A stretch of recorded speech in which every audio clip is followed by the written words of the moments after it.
It hasn't really sunk in that the river's actually going to flood. Income over the next few months will absolutely be non-existent. There will be nothing.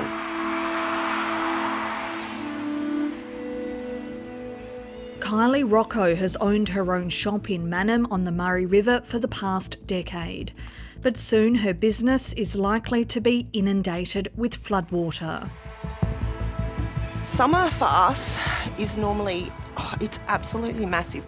Just chuck those in that box, gentlemen. We have hundreds of thousands of dollars worth of stock in here at the moment.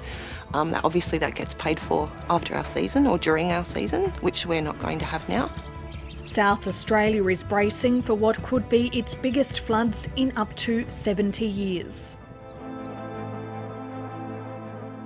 Our predictions, we're expecting between 3,500 and 4,000 properties to be inundated. Some of them are residents around holiday times, other people are residing there full time.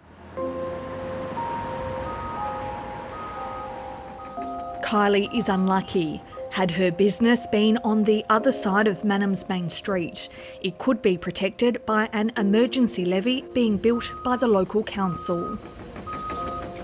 So where will the levy be built? So to my knowledge, on this side of the road, up the main street, 2.8 metres high. What impact did the last big flood have?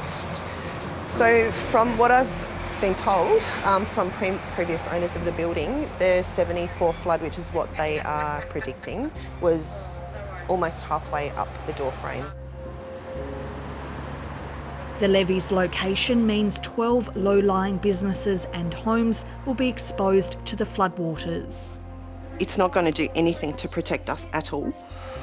If it was behind us, yes, but it's in front of us, so it's leaving us on our own, really. The local mayor says there were limited options for the levee's location. We've had external engineer and internal engineer and then 2 government departments look at it. So we've gone with what we believe is the best option. The River Murray floodwaters are expected to peak twice. The first will hit within days. We're predicting between 175 gigalitres at a high probability, a second peak in late December of 185 gigalitres and upwards of around 200 gigalitres at a lower probability.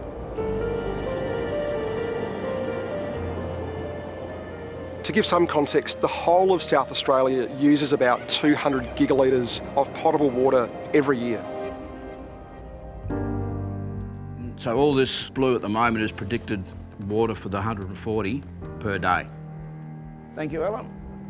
2 hours upstream from Mannum, SES volunteers in the Riverland are preparing as best they can for the natural disaster that's creeping towards them. There's a thing that with SES members in Orange as volunteers, it's called the Orange family.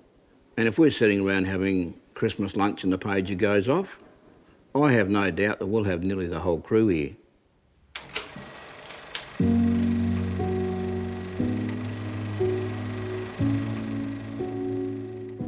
The worst floods to hit South Australia's Riverland were in 1956.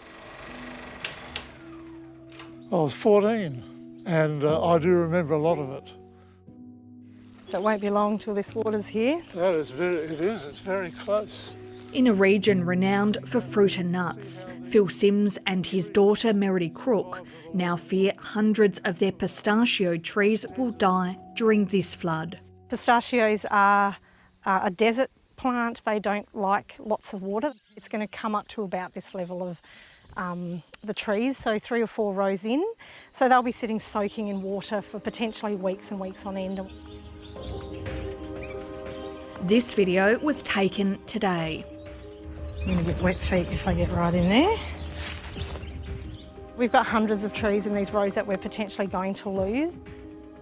Hopefully it won't go more than about 4 or 5 rows in. As well as the flood threat, Meredy and other growers could have power cut to their pumps, leaving some crops without water. Some of those pumps locally are irrigating 200 acres and they need to be watered, and we're coming into the hot summer months and that certainly is a worry. We're seeing to date around 700 properties that have been disconnected by the SA Power Networks, the private operator of our system here in South Australia, and we're likely to see about another 650 to 700 be disconnected. Crops could die.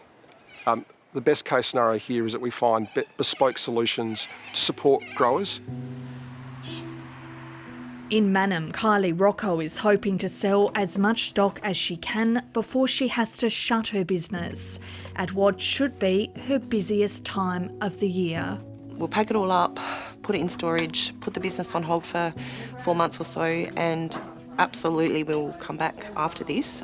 But, you know, it's going to be definitely difficult.